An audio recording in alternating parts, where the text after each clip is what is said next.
இந்த திருக்கோயிலில் விநாயகர் சன்னதி, முருகர் சன்னதி, பைரவர் சன்னதி, ஐயன் சன்னதி, அம்பாள் சன்னதி வரைக்கும் முழுமை அடைஞ்சிருக்கு. இன்னும் மகா மண்டபம், நவகரகம், சண்டிகேசவர், நந்தி மண்டபம், சுற்றுச்சுவர் இது மட்டும் பாக்கி இருக்குது.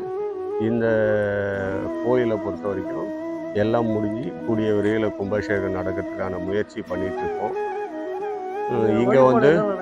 இங்கே வந்து பிரதோஷ வழிபாடு, பௌர்ணமி வழிபாடு, அதுக்கப்புறம் வாரந்தோறும் சனிக்கிழமைனா திருவாசக முற்றுதல் நடந்துன்னு இருக்குது. இப்போ 100வது வாரம் முடிஞ்சு அடுத்த வாரம் 101வது வாரம் போயின்னு இருக்குது.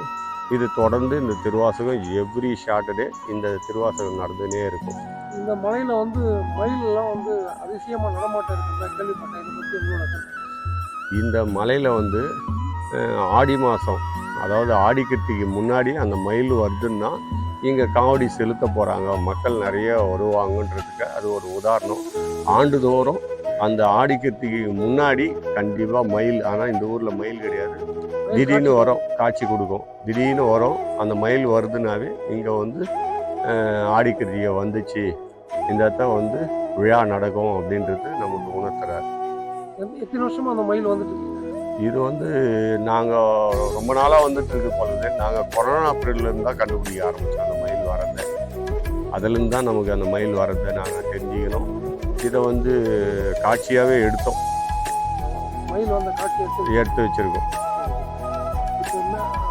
இந்த மலைக்கு வந்து வர வழி எப்படி வரலாம், எந்த ஊர்லேருந்து எப்படி வரலாம்? இது வந்து வாலாஜாவிலேருந்து பார்த்தீங்கன்னா ஒரு 3 கிலோமீட்ரு வரும், 3லேருந்து 5 கிலோமீட்ரு வரும். அனந்தலை வழியாக வந்து வரலாம். அப்படி இல்லைன்னா மலை மேலே வரத்துக்கு தார் ரோடு போட்டிருக்கோம். அதே மாதிரி பார்த்திங்கன்னா இந்த பக்கம் பார்த்திங்கன்னா வாலாஜா மகளிர் கலைக்கல்லூரி வழியாகவும் வரலாம். இப்படி பார்த்திங்கன்னா அம்மூர்லேருந்து வந்து தன்வந்திரி கோயில் வழியாகவும் வரலாம். இப்படி வரவங்க பானாவரம் வந்து இந்த பக்கம் வல்லும்பாக்கம், படிம்பாக்கம் வழியாகவும் வரலாம். எல்லா பக்கமும் வழி இருக்குது இந்த மலைக்கு வரது. சுமார் எத்தனை வருஷத்தை சேர்ந்த இது வந்து பல ஆயிரம் ஆண்டுகளுக்கு முன்னாடி, அப்போல்லாம் கோயில் கட்ட தெரியாத காலத்திலேயே புகையில வச்சு வழிபாடு பண்ணியிருக்காங்க சித்தர்களும் முனிவர்களும் அப்படின்றது கூற்று. ஏன்னா இந்த சிவலிங்கத்தோட வடிவம், அமைப்பு, அதனுடைய தோற்றமெல்லாம் பார்க்கும்போது அது பழமையானதுன்றது நமக்கு தொல்லியல் வந்து ஆய்வு பண்ணிட்டு போனதா சொன்னாங்க. அந்த தொல்லியலோட ரிப்போர்ட் ஏதாவது இருக்குது, என்கிட்ட இருக்குது. தொல்லியல் இருக்கு. அவங்க வந்து கட்டிடக்கலை பார்க்கும்போது ஒரு 100 years போடுறாங்க. இந்த லிங்கத்தை பார்க்கும்போது இது வந்து வருஷங்கள் சொல்ல முடியாது, இது வந்து 100 years 100 வருடத்துக்கு முன்னாடின்னுறாங்க. அது 1000 வருஷம் இருக்கலாம், இல்லை 2000 வருஷம் இருக்கலாம். அதுக்கான இது எதுவும் சொல்ல மாட்டேங்கிறாங்க. வந்து இந்த மலையை வந்து வரணும்னா தொடர்பு இந்த மலைக்கு நீங்கள் வரணுன்னா தொடர்பு கொள்ள வேண்டிய நம்பரு 9843561369. இந்த நம்பருக்கு தொடர்பு கொள்ளலாம். இந்த மலைக்கு வரத்துக்கு ஆட்டோ வசதி இருக்குது. ஆட்டோ வசதிக்கு ஏற்பாடு பண்ணுறோம். ஆட்டோ வசதியை வச்சு வந்துக்கலாம். பிரதோஷம் பௌர்ணமிக்கு வந்து இதுக்கு வந்து உபயம் பண்ணால் வந்து அதை வந்து எப்படி அணுகணும், உங்கள் பேர், உங்கள் நம்பரை சொல்லிவிடுங்க.